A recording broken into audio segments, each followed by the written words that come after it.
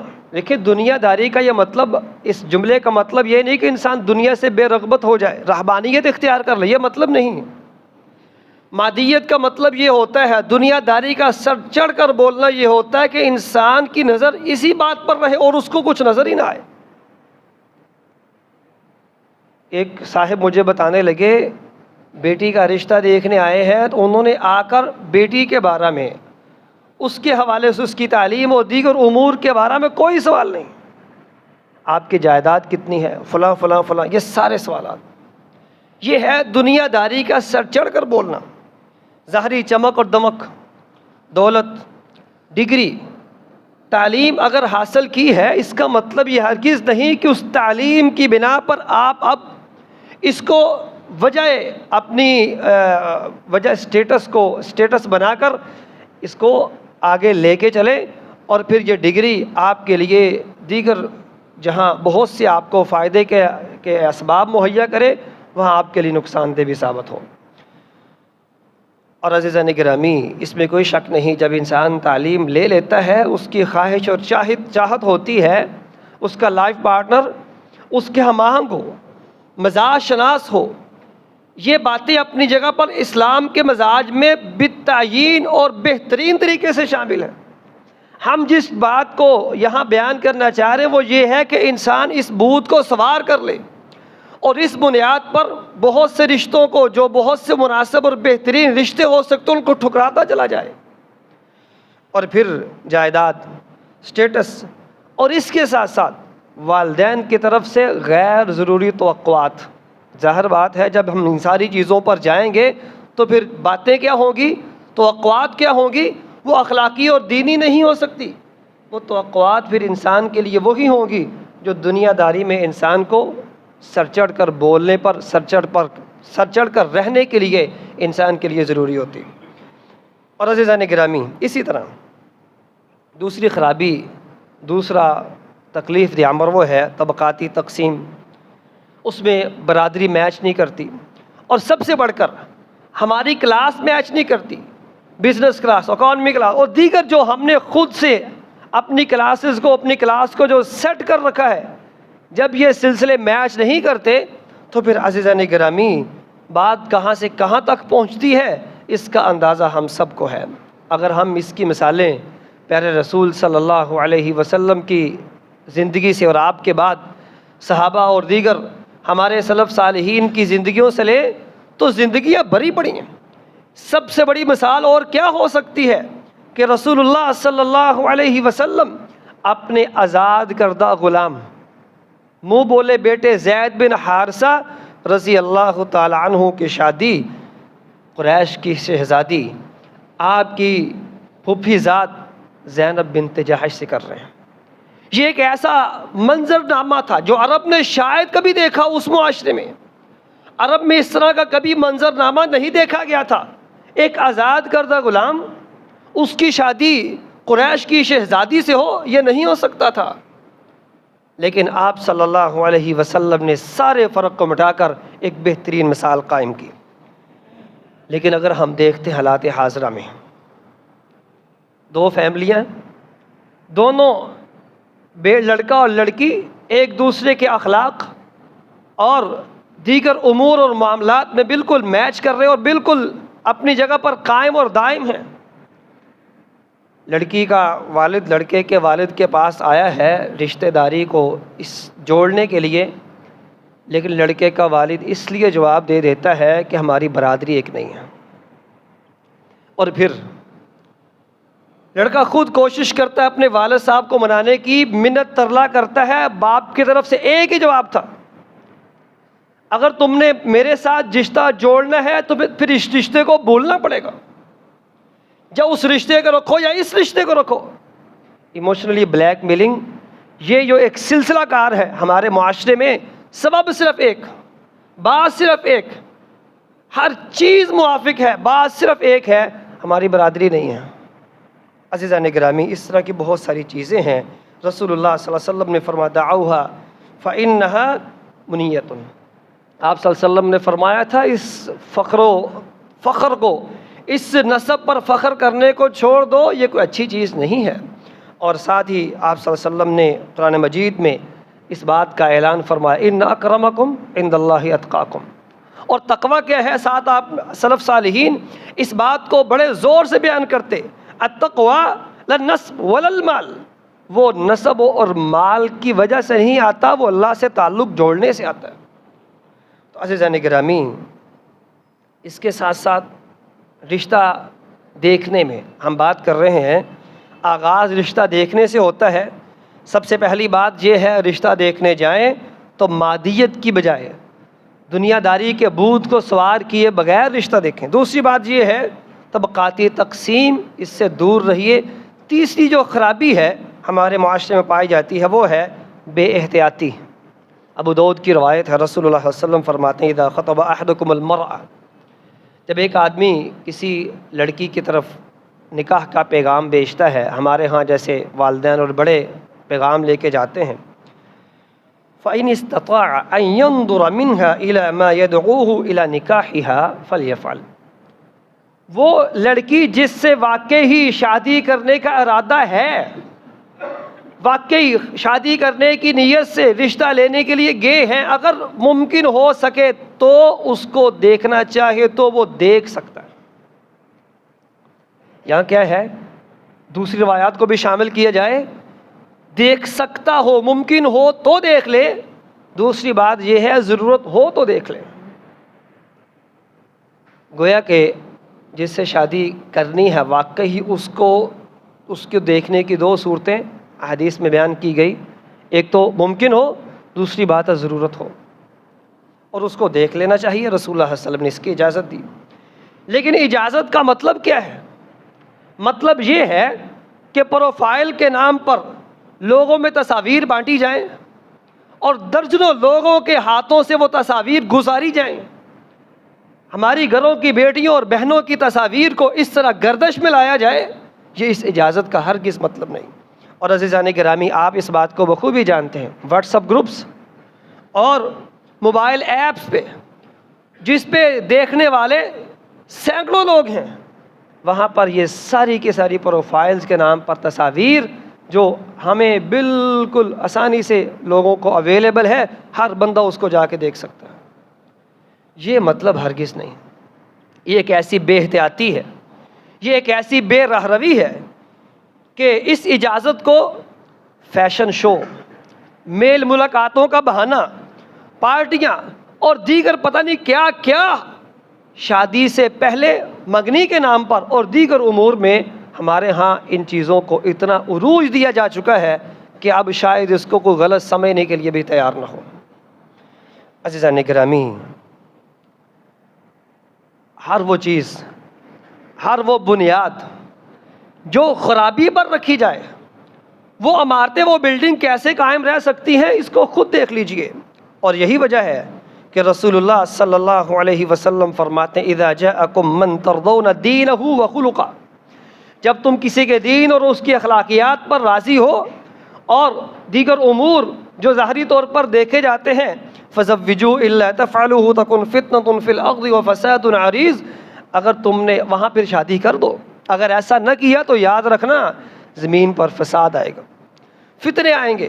جب یہ سب کچھ ہوتا ہے، کہ یہ سب کچھ جب یہ چل رہا ہوتا ہے، بے احتیاطیاں ہو رہی ہیں اور اپنی طبقاتی تقسیم کو لے کے آگے چلا جا رہا ہے، مادیت کو اس کو سر پہ چڑھایا ہوا ہے، یقین کیجئے پھر وہاں رشتہ داریاں قائم نہیں ہوتی بلکہ فتنے آتے ہیں اور پھر فساد ہوتے ہیں۔ اور فساد اور فتنہ اس کا مظہر کیا ہے ہمارے اس زمانہ میں؟ وہ ہے رشتوں اور شادیوں میں تاخیر۔ کتنا وقت ہو گیا، مجھے ایک صاحب بتانے لگے مختلف ایپس اور موبائل واٹس اپ گروپس، وہاں پر ایک وقت ہوا پروفائل لگی ہے اور وہ پروفائل پہ پروفائل چڑھی ہوئی ہے تصویروں کے ساتھ، لیکن یقین کیجئے جب بھی کوئی اس طرح کی صورت ممکن ہوتی ہے، یہی وہ صورتیں ہیں، یہی وہ خرابیاں ہیں جس کی وجہ سے رشتے آگے چل ہی نہیں پاتے۔ اور ایک تو یہ شادی جو جائز اور بہترین طریقہ اسلامی معاشرے میں اور انسانی معاشرے میں، ایک تو اس میں تاخیر، اس سے بڑا فتنہ آج ہم جو دیکھ رہے ہیں اس کی دوسری صورت یہ ہے غلط کاری اور بدکاری قریب آ رہی ہے۔ شادی میں تاخیر اور بدکاری، غلط کاری، اس کی قربت ہو رہی ہے۔ وَلَا تَقْرَبُوا الزِّنَا إِنَّهُ كَانَ فَاحِشًا وَسَاءَ سَبِيلًا۔ اللہ تعالیٰ نے پتہ اس جملے میں کتنی باریک بین اور لطیف بات فرمائی۔ رب تعالیٰ یہ نہیں فرماتے کہ تم غلط کاری نہ کرنا، یہ نہیں فرمایا کہ تم بدکاری نہ کرنا، بلکہ اللہ تعالیٰ فرماتے ہیں غلط کاری اور بدکاری کے قریب بھی نہ جانا۔ اور یہ قربت کیا ہے؟ آج اس معاشرے میں جتنی بھی یہ جن سے مخالف کے ساتھ جتنے بھی روابط اور صورتیں ہیں، یہ ساری کی ساری یہ قریب جانے کی ساری صورتیں ہیں۔ اور اس کو آپ دیکھ لیجئے کہ شادی سے پہلے کے جو معاملات ہیں، اور اب اس کے ہم نام کیا لیں، اس کو ہم وضاحت کیا کریں، یہ ساری کی ساری معاشرتی بیماریاں اور برائیاں اتنی زد عام ہیں کہ ہم ان کو خوب سمجھ سکتے ہیں۔ تو عزیزان گرامی، یہ تقرب ولا تقرب الزنا، یہ سارا کچھ یوں سمجھ لیجئے کہ یہ انسان کو بدکاری کے قریب لے کے جاتا ہے۔ اور یہ بات ایسی ہے انہ کان فاحشہ، اسی بات کو قریب جانے کو رسول اللہ صلی اللہ علیہ وسلم پہ اترنے والے قرآن نے اس کو فاحشہ، غلط کاری کا ایک مظہر بیان کیا، اور ساتھ ہی فرمایا وساء سبیلا، یاد رکھنا یہ نکاح سے پہلے کے امور یہ سارے کے سارے انسان کو انتہائی غلط راستے کی طرف لے کے جاتے ہیں۔ عزیزان گرامی، اس نقصان کو بیان کرنے کے بعد ایک مزید بات بھی نوٹ کر لیجئے۔ ہمارے ہاں عمومی طور پر بیٹے والے لڑکے والے رشتہ لے کے جاتے ہیں عمومی طور پر۔ اس کا یہ مطلب نہیں ہے کہ بیٹی والے رشتے کے لیے پہل نہیں کر سکتے، وہ بھی کر سکتے ہیں۔ اگر کوئی ایسا بیٹا جس کے اخلاق اور دین اور روزمرہ کے معاملات، اس کے رشد اور اس کی روٹین اور دیگر امور سے وہ بالکل مطمئن ہے، تو وہ اپنی بیٹی کے رشتے کے لیے پہل کر سکتے ہیں۔ اس کے لیے موسیٰ علیہ السلام، ان کے لیے شعیب علیہ السلام نے اپنی بیٹی کا رشتہ دینے کے لیے پہل کی۔ حضرت عمر رضی اللہ عنہ ان کی بیٹی بیوہ ہوئی، انہوں نے خود جا کر عثمان رضی اللہ تعالی عنہ سے کہا کہ میری بیٹی سے شادی کر لیجئے۔ پھر خود کہا ابو بکر صدیق رضی اللہ تعالی عنہ سے کہ میری بیٹی سے شادی کر لیجئے۔ دونوں کی طرف سے خاموشی ہوئی، ایک لمبا واقعہ ہے۔ پھر رسول اللہ صلی اللہ علیہ وسلم نے حضرت عمر رضی اللہ عنہ کی بیٹی حضرت حفصہ ام المؤمنین ان سے شادی کی۔ عزیزان اکرامی، یہ عمل کبھی بھی ایسا نہیں ہوتا کہ بعد میں اس پر تانے دیے جائیں، آوازیں کسی جائیں، ہم نے آپ کا رشتہ نہیں لیا تھا، آپ نے خود دیا تھا۔ یہ کوئی بری بات ہے؟ یہ اعزاز کی باتیں ہوتی ہیں ایک لڑکے کے لیے کہ اللہ نے اس کے دین اور اخلاق کو لوگوں کے ہم زد عام کر دیا۔ اسی بات کو تانا بنا کر بعد میں تانا دیا جائے، اس سے بڑی بد اخلاقی کیا ہو سکتی؟ اور عزیزان گرامی، پھر ایک مرحلہ انسانی زندگی میں یہ ہے کہ وہ منگنی کا تک اگر ان ساری برائیوں سے بچا جائے اور پھر منگنی تک کی بات تک مکمل ہونے کے بعد شادی تک پھر ایک لمبا سلسلہ شروع ہو جاتا ہے۔ اس لمبے سلسلے میں سب سے بڑا مسئلہ یہ رہتا ہے کہ منگنی ہو چکی ہے، اب لڑکا اور لڑکے والوں کی طرف سے خاص طور پر وہ پروٹوکول کا مطالبہ عام طور پر کیا جاتا ہے۔ یہ حال ہی میں ایک واقعہ میری نظروں کے سامنے سے گزرا، اسی فیصل آباد میں ہمارے جاننے والوں میں لڑکا لڑکی دونوں فیملیوں نے اطمینان کے ساتھ منگنی کی۔ منگنی کے موقع پر لڑکے کا یہ احساس تھا کہ مجھے وہ پروٹوکول نہیں ملا جو ملنا چاہیے تھا۔ سارے احوال کو جب دیکھا گیا تو یہ احساس ہوا کہ یہ پروٹوکول کا مطالبہ، یہ دیکھیں پروٹوکول دینا کوئی بری بات نہیں ہے، دینا چاہیے، یہ رشتوں کا حسن بھی ہے اور اس کی خوبصورتی بھی ہے، باہم ایک دوسرے کو پروٹوکول دینا چاہیے۔ یہ کوئی طریقہ نہیں ہے کہ لڑکے والے ہیں تو ان کو پروٹوکول زیادہ ملنا چاہیے۔ اللہ کے بندو، بیٹی جب اس بندے نے آپ کو دی، آپ کو مزید کیا چاہیے؟ لیکن پرابلم یہ ہے کہ لڑکے والے ہیں، پروٹوکول لینا ہے ہم نے، اس پروٹوکول کے چکر میں لڑکا نہیں مانا، وہ رشتہ سارے کا سارا وہ ختم ہو گیا۔ اس کے ساتھ دوسرا مرحلہ وہ ہے بالتکلف تحائف کا تبادلہ، منگنی سے لے کر پھر شادی تک، عید، دیگر گرمی سردی اور دیگر امور میں پھر یہ تحائف کا تبادلہ۔ دیکھیں پھر وہی بات ہے، تحائف ایک دوسرے کو دینے سے محبت بڑھتی ہے، لیکن ہم ان تحائف کی بات کریں جو بالتکلف ہے، صرف رواج کے طور پر یہ آ گیا ہے اور یہ کیوں نہیں آیا، ہم یہ دے رہے ہیں ہمارے پاس یہ کیوں نہیں آیا، پتہ نہیں کیا کچھ ہے ہمارے معاشروں میں۔ منگنیاں ٹوٹنے کی سب سے بڑی وجوہات میں اگر دیکھا جائے تو یہ سب سے بڑی وجہ ہے کہ بالتکلف جو سلسلے کار شروع کر دیے جاتے ہیں، بسا اوقات ان میں انسان میں کوتاہی ہوتی ہے، نقصان کیا ہوتا ہے، وہ رشتے وہیں درے کا درے رہ جاتے ہیں۔ اور رسول اللہ صلی اللہ علیہ وسلم نے فرمایا تھا سب سے بہترین نکاح، اعظم النکاح برکہ، بہترین اور برکت والا نکاح وہ ہے جس میں آسانی ہو، تکلف نہ ہو۔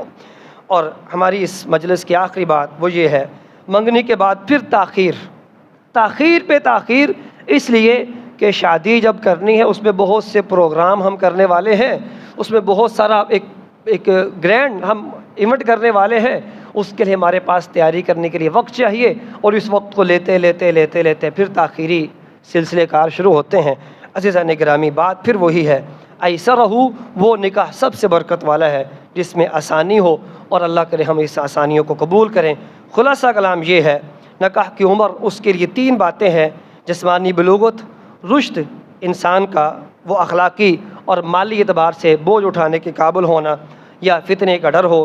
رشتے کا آغاز میں 3 چیزوں کا ہمیشہ خیال رکھیں، مادیت، طبقاتی تقسیم اور اس کے ساتھ ساتھ بے احتیاطی۔ ان 3 خرابیوں کو سے بچ کر اپنی زندگی کو، اپنے اس رشتے کو آگے بڑھائیں۔ اگر ایسا نہیں کریں گے تو ایک فتنہ اور بے راہ روی کا شکار ہوں گے۔ اس کے لیے شادیوں میں تاخیر، غلط کاری انسانی زندگی میں آتی ہے۔ اور اس کے ساتھ چھوٹا سا بیچ میں نوٹ یہ بھی لے لیجئے، بیٹی والے بھی رشتے کے لیے آفر کر سکتے ہیں، یہ کبھی معیوب اور بری بات نہیں، بلکہ بیٹے کے لیے ایک اعزاز کی بات۔ اور منگنی کے بعد بھی 3 باتوں کا عام طور پر ہمیں خیال رکھنا چاہیے۔ پروٹوکول کا مطالبہ کرنا، یہ ایک عجیب سی بات ہے، بالتکلف تحائف اور یہ سارے سلسلے کار، اور منگنی کے بعد پھر تاخیر پہ تاخیر، صرف اور صرف اپنے ان سارے کے سارے تکلف کو پورا کرنے کے لیے یہ کسی بھی اعتبار سے مناسب نہیں ہے۔ اللہ کریم اپنی شادیوں کو اطمینان اور سکون کے ساتھ اپنے تمام تر امور کو آگے لے کر چلیں۔ اللہ تعالی ہم سب کا حامی ناصر ہو۔ السلام علیکم۔